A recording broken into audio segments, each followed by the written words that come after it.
Guys, welcome Muskie Road Rules podcast and Patreon. Guys, thanks for watching and thanks for tuning in. For all my Patreon members out there, I do really appreciate it. And it is after the first of the year, so Happy New Year, everybody. I'm glad to be coming to you now, and we've got a really cool thing, more than a thing, a really cool lineup of people coming up to start the year. It is show season. We're about a week ahead. Less than a week, actually, of before the Chicago Muskie Show. And we'll be getting ready to do that. Not only Chicago coming up, but we also have the Ohio Muskie Show that me and Tony Grant put on. It's going to be in Hilliard, Ohio at the McCoy Center like it is every year. The dates are going to be the 23rd, 4th, and 25th of January. So guys, a couple weeks. Hopefully you guys can make it. Again, the Hilliard facility. It's pretty cool. 2 rooms. If you guys have been there before, you know it's we have a nice little bar set up in there, and it's just a nice way to spend some time and look at muskie baits and hopefully buy some, because the people that show up there would really like you to buy some. And a nice way to spend a weekend. So check that out. You can go to Ohio Muskie with a Y, OhioMuskieShow.com, and make sure you check that out. On today's show, we have someone that hasn't been on the new format, but I'm sure every one of you guys know this guy. It's Doug Wegner from up here. Where are you at, Doug? Are you in Morrison? No, I'm actually in Green Bay. I bought a house north of Green Bay back in June. Oh, nice. So I'm lucky enough to have 2 mortgage payments. Oh, I love that. I had 3 at one time. It was fun. Yeah. It was good stuff. So you're north of Green Bay. How far are you from the water? I am about 9 minutes from 2 different boat launches. I'm in O'Connell now, is where I bought a house. O'Connell. There you go. In the middle of our walleye fishing and really close to some of our good muskie fishing. Nice. I've not heard O'Connell on Dateline, so I think you're in a safe neighborhood. That's yeah. That's 10,000 people. It's pretty low key. There's nothing too sketchy going on in O'Connell. Nice. So how long are you going to be there throughout the year versus your house in Morrison? About half and half. Half and half. Okay. Half and half. Okay. Well, that's that makes it nice. Do you do any ice fishing or anything? I do a little bit of lake trout fishing. Normally I'm up in Canada right now because it opens January 1st, but I've been working on a website and a whole bunch of stuff in preparation for the Chicago Muskie Show, like the rest of the idiots in the muskie industry that we are been scrambling to try and get ready for this thing. So I pushed back my fishing, but I think after Chicago, I'm going to go up and maybe fish for a week or something. Okay. Well, that'll be cool. Yeah. No, shows are here and they're coming up, and as always, it is.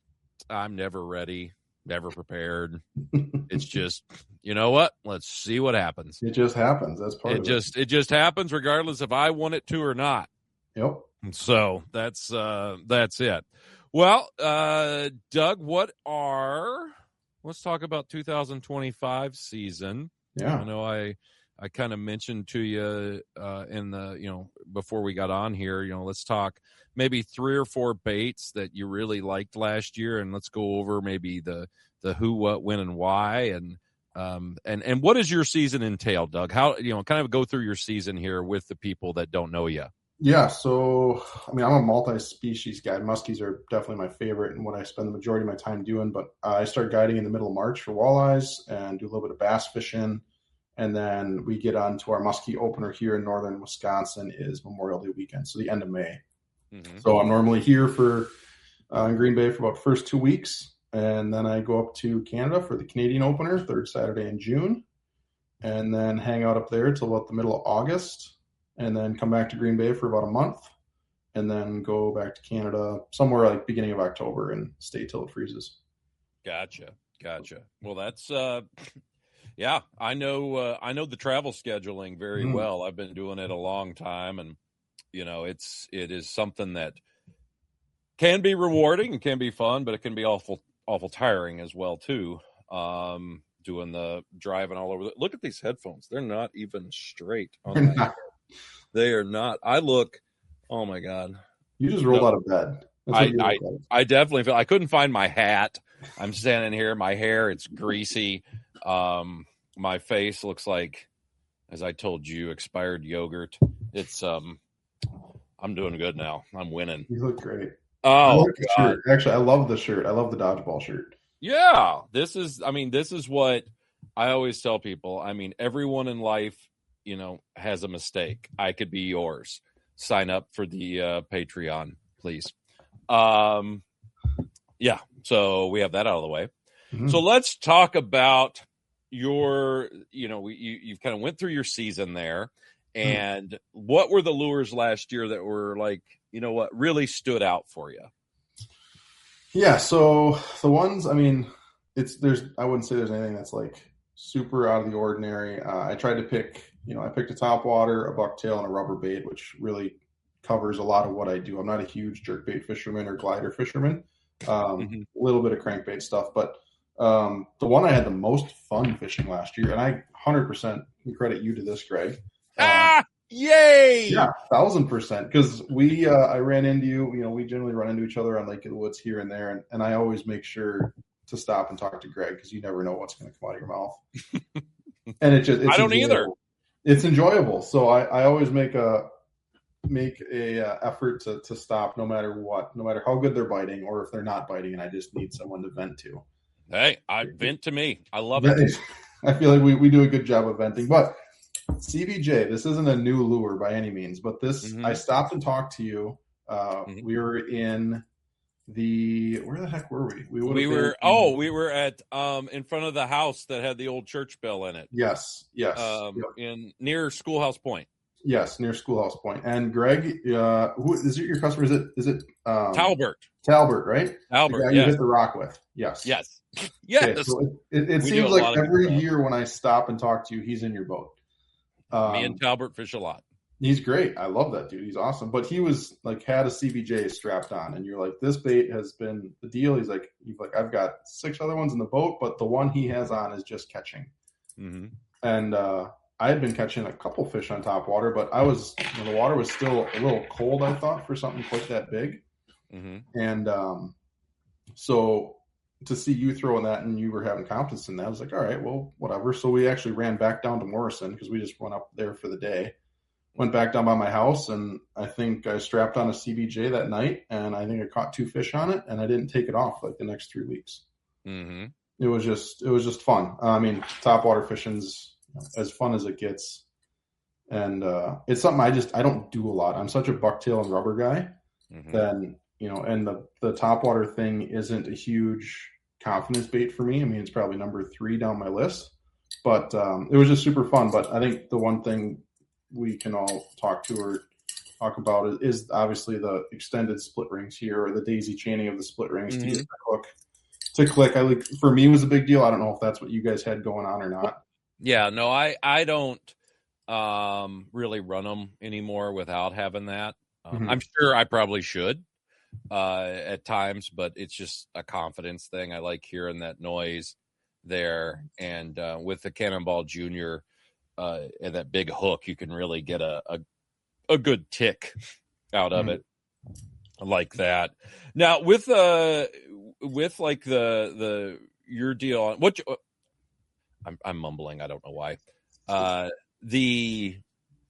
When you get a fish to come up to the boat on a topwater, okay, say that, are you take it under, or do you let the fish tell you, or do you try to keep it up, or you just this is something we talk a lot about in our membership, as well as because that's such an awkward situation. There's so many, people say you have to take it under, you have to keep it on top. And how I go about it is I keep the lure on top if the fish is right on it, or if the fish is like in kind of a neutral mode, or I feel like I can convert that fish as it's coming in. I'm like, okay, I feel good about this one, or there's hope at least, right? Like you see those falls that are 20 feet behind I love hope.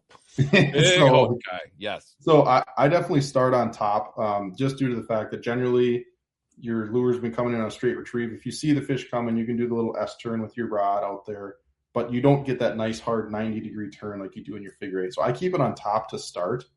and see if I can get a reaction out of the fish. And if I don't get a positive reaction out of that first or second turn on top, then I go under the water.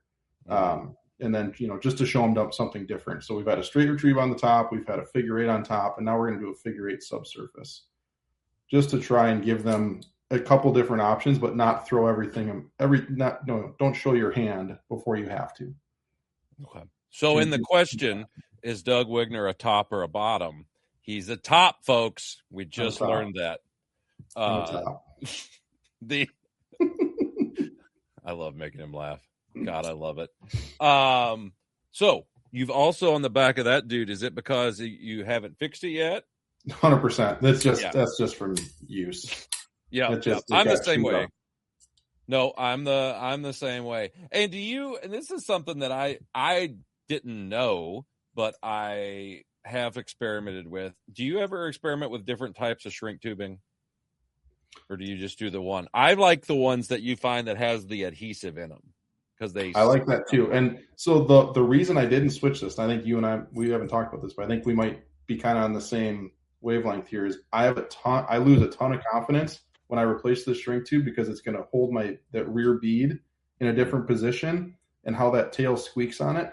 Like, I don't want to do this shrink tube until I absolutely have to, if it's working. Sure. Yeah. No, I get it. As soon as I do that, I lose total confidence, and I need to get a couple more bites on it to let me know it's working correctly. Mm-hmm. Mm-hmm. So I'm a big fan of the adhesive, like the inside of the shrink tube as well. It's when you warm it up. Yeah. Big fan of that. And then one thing I started doing this last year too was using more clear shrink tube versus just straight black. Oh, okay. I haven't tried the clear. I haven't really seen that. Where do you get that? Just on Amazon. I forget. I buy it in 50-foot rolls. I should know the name of the stuff. But it's a 3-to-1 shrink. And they've got multiple different colors. It's an electrician's, shrink tube. Sure. They've got red and blue and whatever. But I did some clear stuff just for some bucktails, like some front hooks and rear hooks on bucktails. If you got a lure that doesn't have black in it, which most of our lures don't, let's be honest. But if you do have those, or maybe it looks a little bit more natural, or just something a little different. Again, this is in our heads. I'm sure the fish don't care. Yeah, no, that's cool. I've not seen the clear stuff. That's neat. I'll have to look for some of that. That's a big thing. All right. Well, what else besides the topwater? Wait, I had some pictures here. You sent me pictures. I did. Which one are these? I think, is that a top?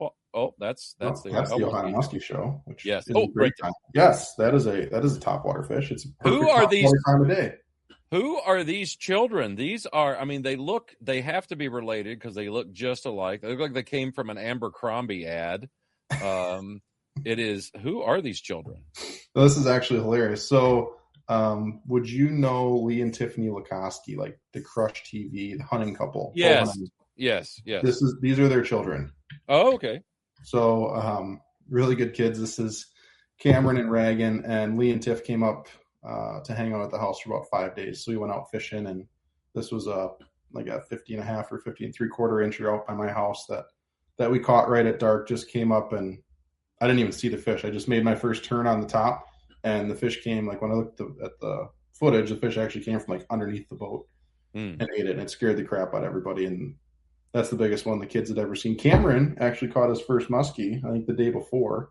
Nice. So he's loving it. But yeah, Cameron's 10 and Reagan is 8. Nice. Well, they are. That's some good genetics right there, baby. Those kids are going to go somewhere with those smiles. Mm-hmm. Unlike me, I look like a Campbell's soup kid that made bad choices. Expired yogurt. Expired, yeah. A Campbell's soup kid that just with an eating disorder. What about this? I don't know if that's a different one. That's a tube fish.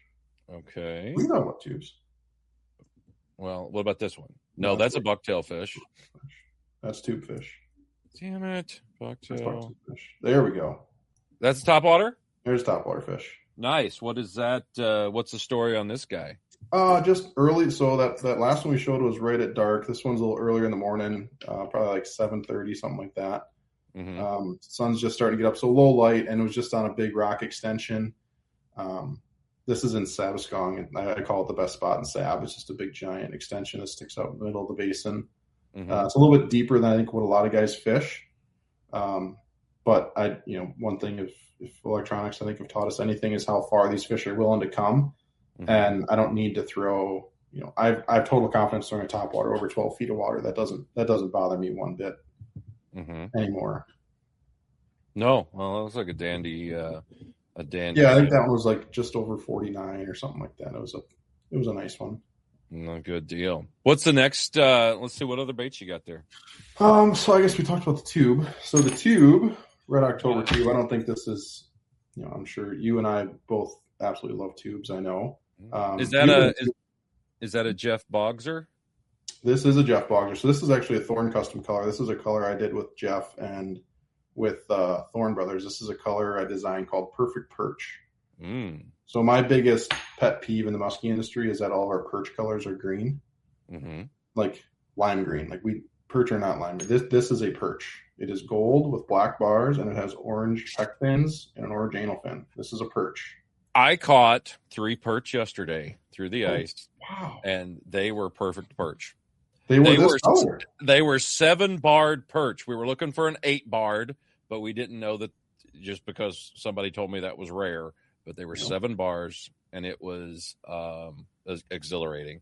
And just to make our old school perch people happy, there are green fleck. There's some green fleck in here. Mm-hmm. So if you want to argue with me that perch have green on them, there's a little bit of green in here for you. But yeah, 10-inch Red October tube is awesome. The spring, summer, fall, it doesn't matter. There's always one of these things tied on the deck. Bladed I definitely prefer the bladed stuff. But I go both ways with them too. I think turnover and like when the fish are being really crabby, I think the naked ones catch a little bit better. They're a little bit more erratic and like they talk fish into it a little bit more. You gotta stay on the non-bladed or grub-tailed ones. I put grub tails on the back of mine a lot too. Actually Jeff makes a grub. Sure. And that bigger grub that he makes works really well on the back of those, just to, slow the fall a little bit. But the thing that, and I've talked about tubes on here a lot and have fished them for forever. The thing about a tube is that when you pause, at the end of a pull of a tube versus the end of the pull of, a Medusa, a dog, they slow down. A tube doesn't. There's no drag. There's nothing back there to slow it down. So, the naked tubes you got to be on them a little bit more. You got to really stay in contact because I think, you just miss a lot of fish on them if you don't. But I do really love, without the blade naked, they have so much more action. That's the thing. Than they do with that blade. That blade, anything that causes drag is going to decrease side to side, up and down. It's going to decrease movement other ways. And if you're going to throw them in, the blade really helps though if you're going to throw them into structure because you can keep it up higher, you can control a little bit better. Yep. But I'm like you. If I'm fishing deeper structure, I don't like having the blade back there. I want it to be a little bit deeper. I want it to get down more and faster especially if I want to fish it faster. But no, what kind of what is that front hook? BKK? Yep, BKK baby. I freaking love these things. It's a 5-aught. This is what they come with now, standard. But I I buy a bunch of these and put them on a bunch of different lures. But they are we're so far behind in the hooks when it comes to like the bass world and the walleye world. We are knuckle dragging Neanderthals.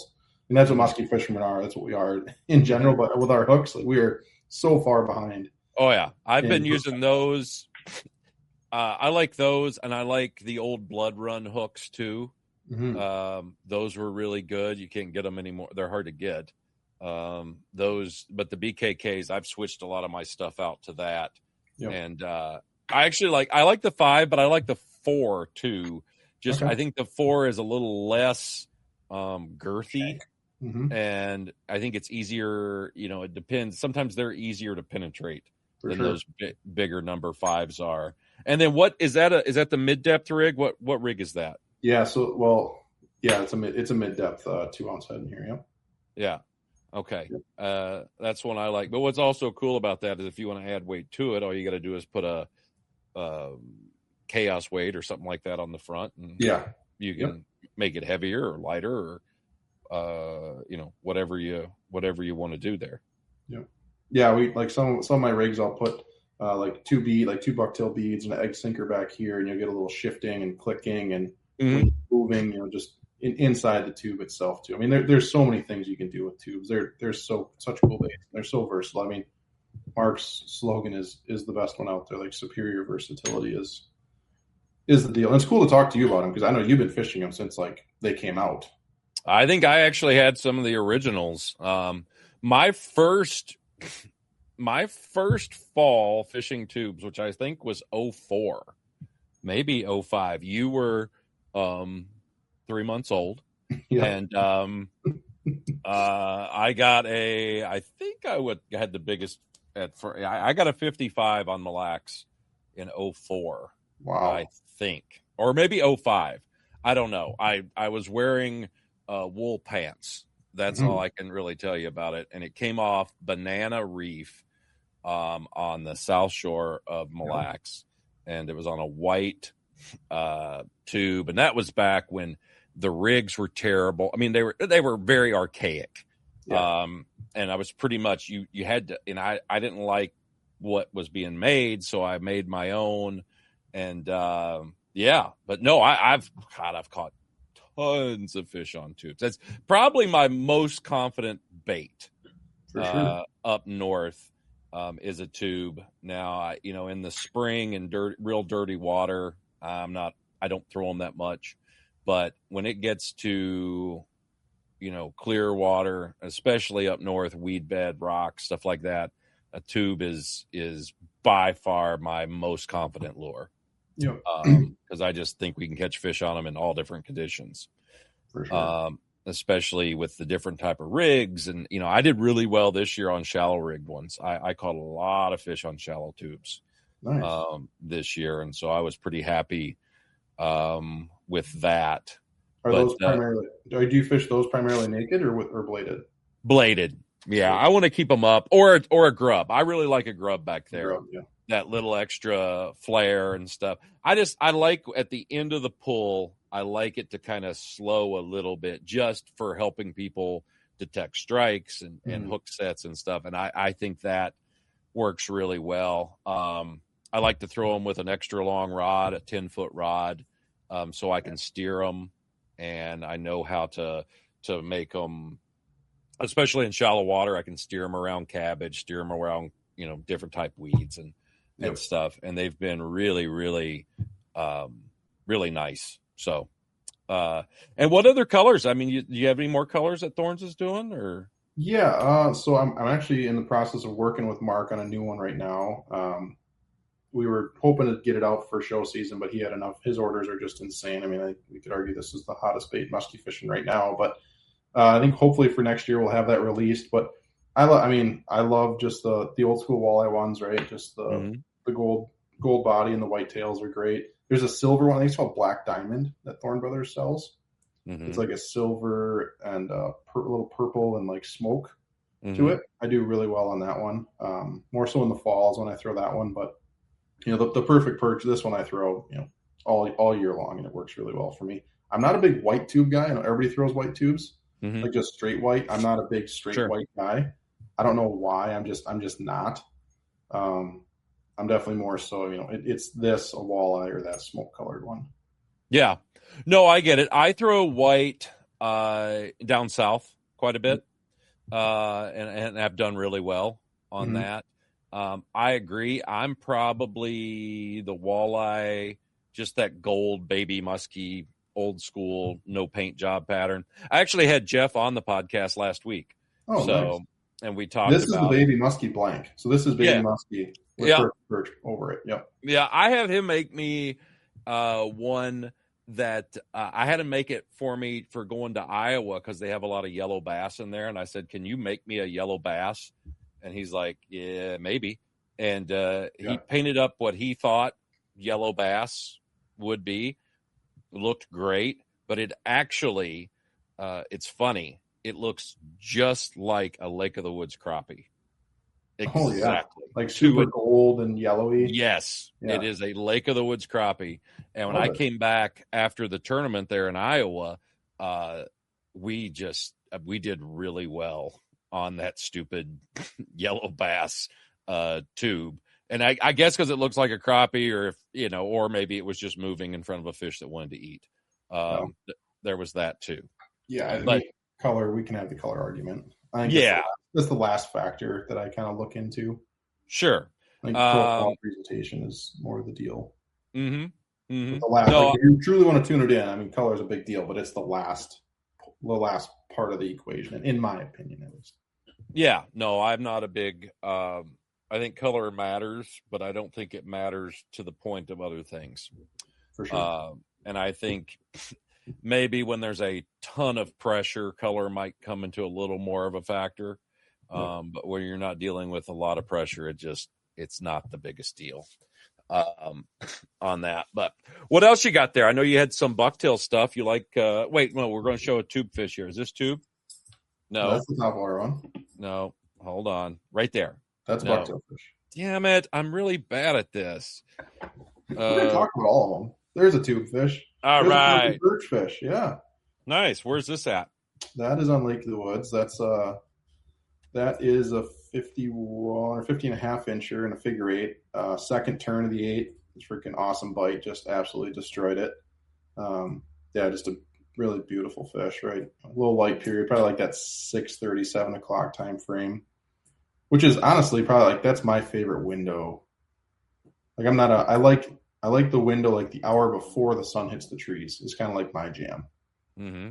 Like I like the sun to still be up, but I want it to be as low in the sky as possible, but not behind the trees yet. I don't know if that's just a me thing, but I do better in that window than like sun below the trees. I look better. I like it when it's completely dark and people take my picture and they can't see me. I feel like nighttime is the right time. Yeah, for this face. Yep. So that's what I'm at. And then you have another tube. Is this a tuber? No, there's a guy in a rain suit. Guy in a rain suit. And okay, I know why I can't find it because I didn't pick it. That's why. So it's my customer Jason. He's a tube man. I got him hooked on tubes like 3 years ago, and he comes in the boat and like first question, can I throw a tube? That's all he wants to throw. That's his only. It won't download. Whatever. It's once you get guys going on them, and especially if they're trying them, if they've never fished them before, going back to their home water.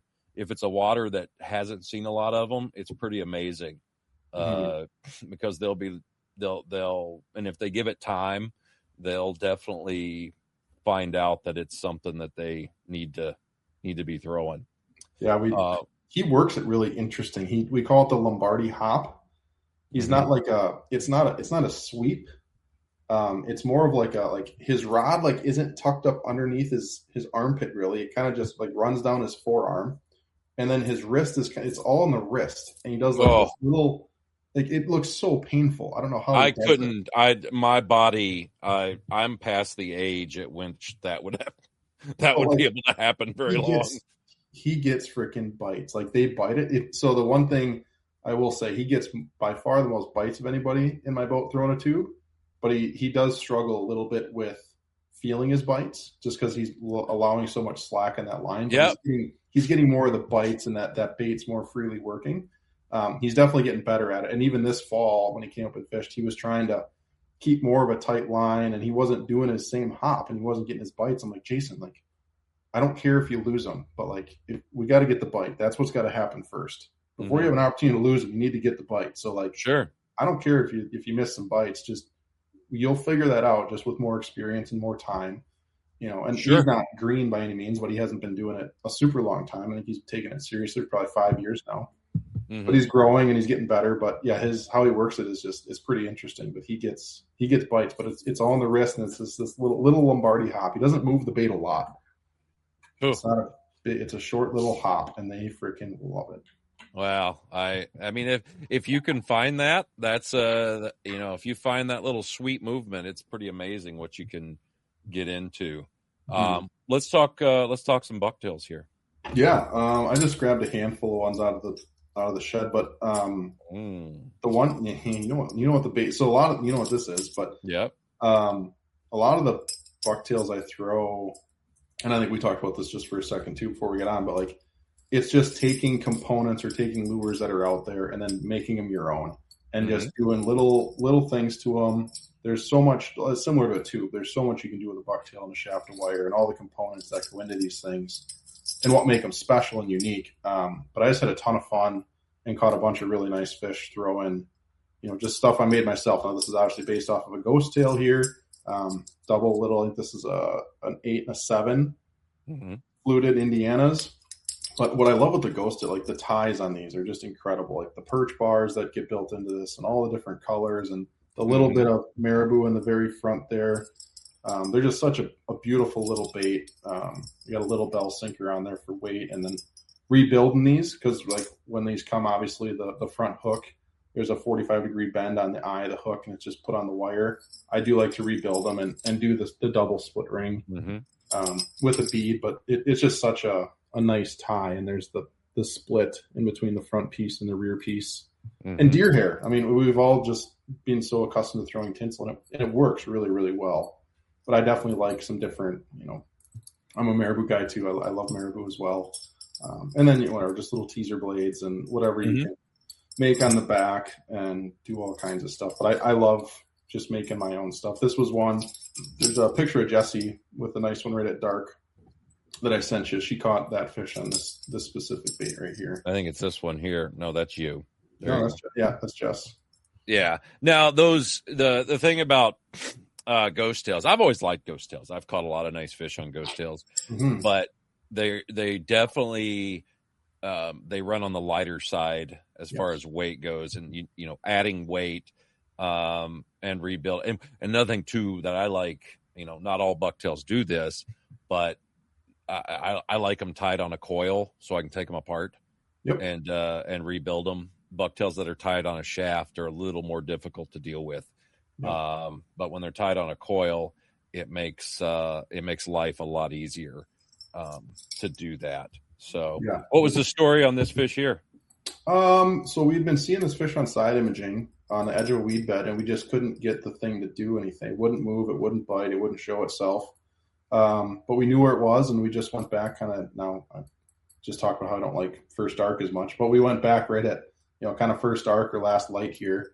And Jesse got this thing, just destroyed it way out on the cap, probably 5-6 turns with a reel handle and blew up on it way up and was right on the surface instantly. And it was just a really nice, beautiful Canadian muskie. Sure. No, it's cool fish. I was probably throwing a flap tail or something out of the back right at first dark there, some kind of top water, but shallow cabbage fish that we caught on this Frenchie or this ghost tail. I know when these guys went out that last show they did at the Minnesota show, whatever that was 2-3 years ago, I think I spent like $1,200 or $1,500 on ghost tail. Like just an absurd amount just to buy all the hair and buy all the ties because I'm not gonna make a tie that nice. I don't have the time to tie. My extra time gets put into editing, unfortunately. I wish I got to tie bucktails, and there's plenty of things I'd like to tie, but I just don't do it, so I just bought all the stuff, and now I've got those. I got a lifetime worth of ghost tails that I can cut apart and rebuild. Sure. No, I got a bunch of them, too. Do whatever with. And, there's just a handful of different bucktails throughout the season, and they say the weight thing with the ghost tail is big, because like you say, they do run light and definitely put a little bit more weight in the ghost tails. And then same thing, this is basically a 10-9 combo from Mayhem, but with a bigger, they come with 3/8, and this is a 1 ounce. This is a heavier weight. I do really like the sleeve under the clevis. I think that's a cool thing. And, the 10-9, it's a nice size. And we talked about hooks earlier, but I'm a big fan for bucktails of the VMC 9617s at O'Shaughnessy. Okay. I really like those hooks. I mean, anything, I can't stand any mustad hook that's out there. And I don't go to the point of where I take a brand new lure and cut the mustad off. If it's a bucktail, because you got to redo this ring too. But if I'm building one from scratch, or if I got to cut a hook, I'm definitely putting on a 6/0 9617. Mm-hmm. It's such a nice hook.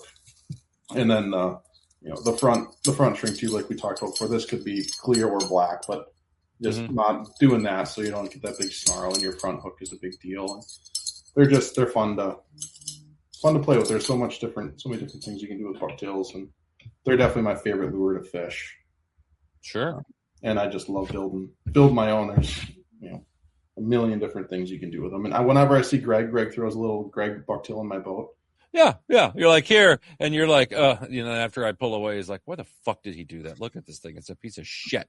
Well, I love it. Like, I've been inspired by some of your little builds. There's, I am inspiring Doug. How big the brain is between those headphones.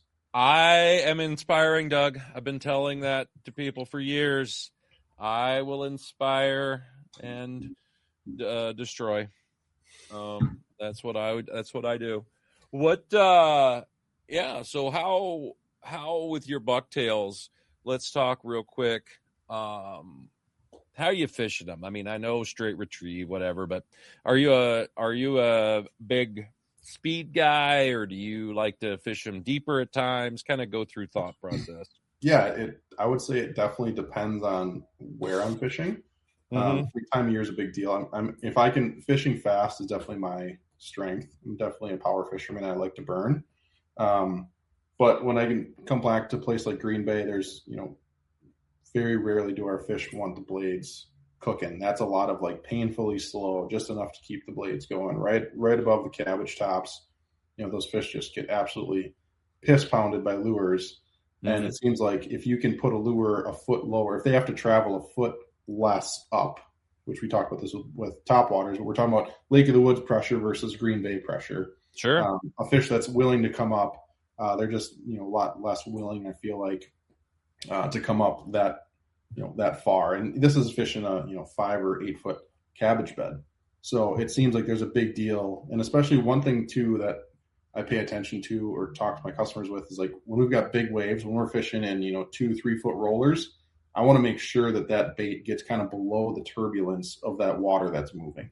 And try and explain to them that, hey, I don't want that bucktail riding up way up high in these waves. I want you to get down below all that moving water and kind of down in that zone where these fish might feel more comfortable or don't have to travel as far for it. Sure. It's a big thing. So when it comes to Green Bay, I'm definitely more of a slow roll guy. And I can monitor kind of what my customers are doing with their baits. And if somebody's just burning it in, I can't get them to slow down, I just hand them a different rod. Just hand them a lower gear ratio reel. Here you go. Use this rod. Right. So like they do good for 2-3 casts, and then they start talking to their buddy or looking around or trying to not fall in the freaking lake. And all of a sudden they're back to doing whatever they're doing. They're moving too fast. So, and vice versa too. If I've got people, and I schedule my customers, my guide trips, depending on like who I have. And like in the spring, when we're like the spring for us, our fish love eating bucktails, but they have to be moved so freaking slow, like single bladed stuff, super slow, way down in the column. And I'll purposely book older people in the spring, guys that don't want to reel as fast. And also it helps them out because we're not dealing with a great lake and the waves, and we're in a tiny little river, and there's not much more in a 6-foot chop or a 6-inch chop ever. But just playing to my customers' strengths or what I think they're more capable of doing or what their tendencies are. Sure. No, I mean, that's smart. It's what I always do, and it makes it more enjoyable for everybody. It's not fun when you're, trying to, and especially, it's not fun for you or for them either to do stuff that is going to be, if it's a physical, you just can't do. So I totally get that. The bucktail stuff, it's funny because like the double 10 stuff when that first came out, it was more of a slow roll thing. And I like to fish them a bunch of different ways. It doesn't matter. It's again based on the structure. If I'm fishing rocks, I definitely want to keep it up higher because I hate, hitting rocks with my boat, although I'm really good at it. You're good at it. I am. I love it. I love it. But no, that's cool. Do you ever throw spinner baits? You ever do spinner baits? Yeah. Blue water. I'm a big fan of blue water spinner baits for sure. Yeah. They make a nice one. Are they the double single, or are you throwing trebles on there? Trebles for sure. Trebles.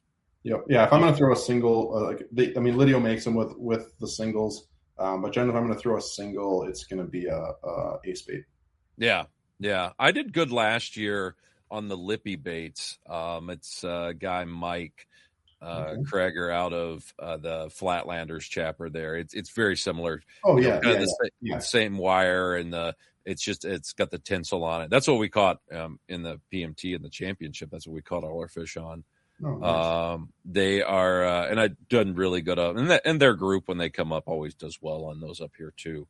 And I've gotten to where I've gotten back into throwing spinner baits some where it's more for, if we're fishing really thick cabbage or fishing kind of that pig dick, spindly weed, spaghetti weed, they come through there a little bit better than a traditional bucktail. Who are you talking to? Is your cat? My wife just keeps poking her head around and wants to see Greg. Hi, Jesse. How are you? Good. How are you? Good. How's she never wants to come on these, so this means a lot, Greg. Nice, and she wants to see what aging looks like in a very bad way. This is what makes you look good, though. Oh, it does. Yeah, it's dark. That's what people don't realize. It's completely dark. Yeah, but no, Jess, how was your year last year? Honestly, it was pretty bad. And I didn't fish as much as I wanted to, but I had a very humbling season, and I made up for it the very last day. Doug and I went out the last day I fished in October, and I caught 3 fish in one spot in about 45 minutes, and that made my whole season. So nice. And I just went to Virginia.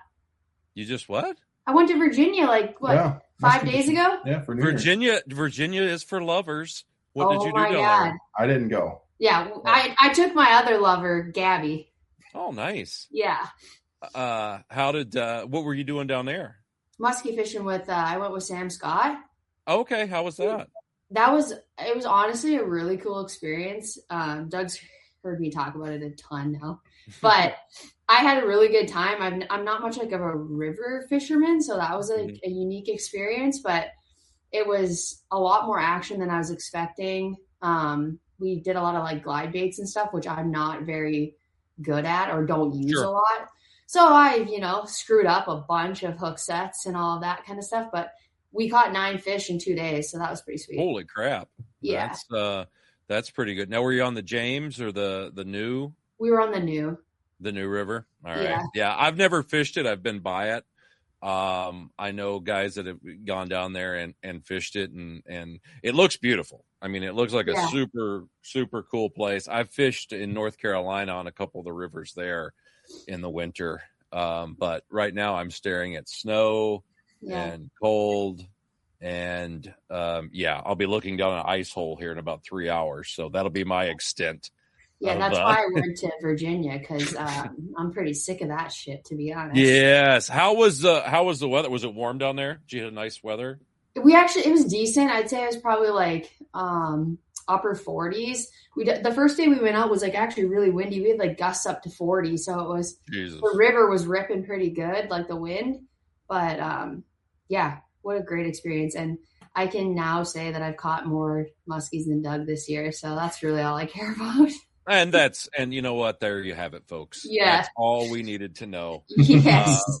Hey, I'm really glad you got to go down there. It's cool. That's kind of some of the area that I'm not from, Kentucky, Virginia. It's not that far. There's only a few teeth between us. We're good, but I'm glad you got to go down and experience that. Yeah, really cool. I mean, not a lot of opportunity to fish in the wintertime, so I'll definitely be making a habit out of that going south. I've always wanted to do that, so I just got to. Well, I don't even know if I want to convince Doug to do it, because it's really fun fishing. I'll go fish with Greg. Yeah, we'll go to a cave or somewhere. I can disappoint people all over the world. You guys will get along good then. Yeah. All right, I'm going back to work. All right, have fun. Oh yeah, she won't shut up about that Virginia trip. She had a riot. Wow, that's cool, because that is a cool thing. But Doug, let's wrap her up here, buddy. How can what have you got going on? What do you want to promote here?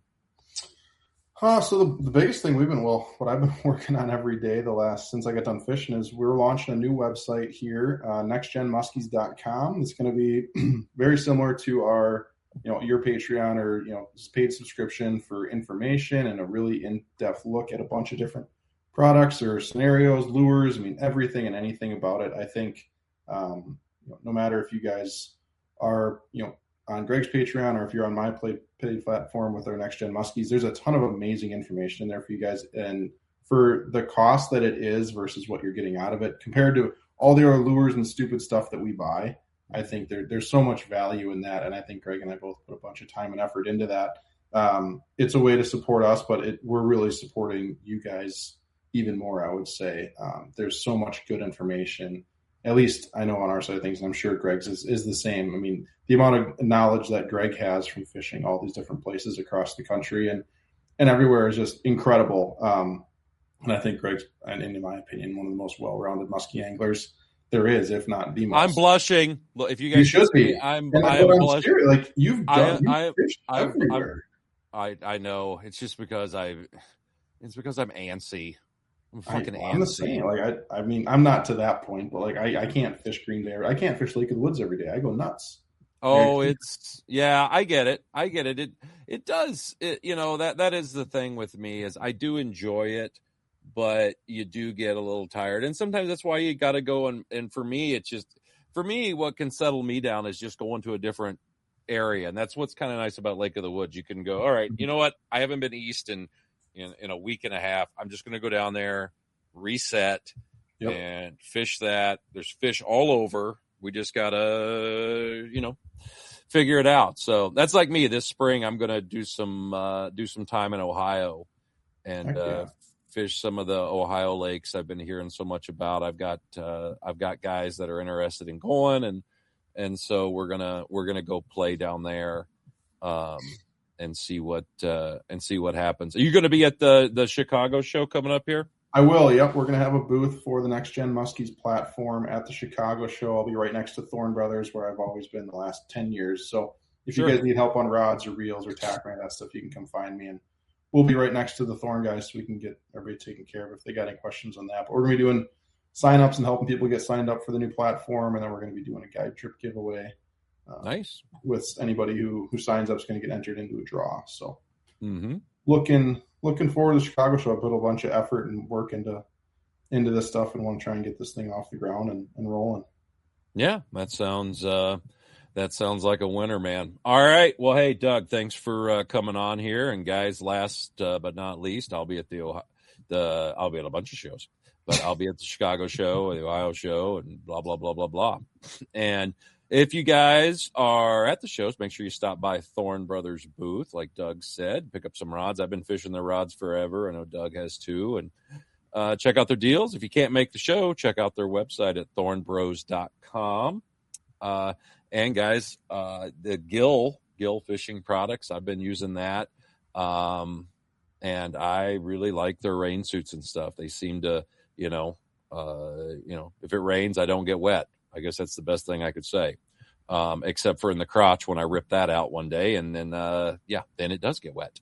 But check them out at Gill Fishing Products. You can check that, and then also if you ever want to do a trip or something, and never know what I got open and when I got time, but check out battleofthebeast.com and holler at me. So, Doug, it was great talking to you, and just hold on the line here for me, okay?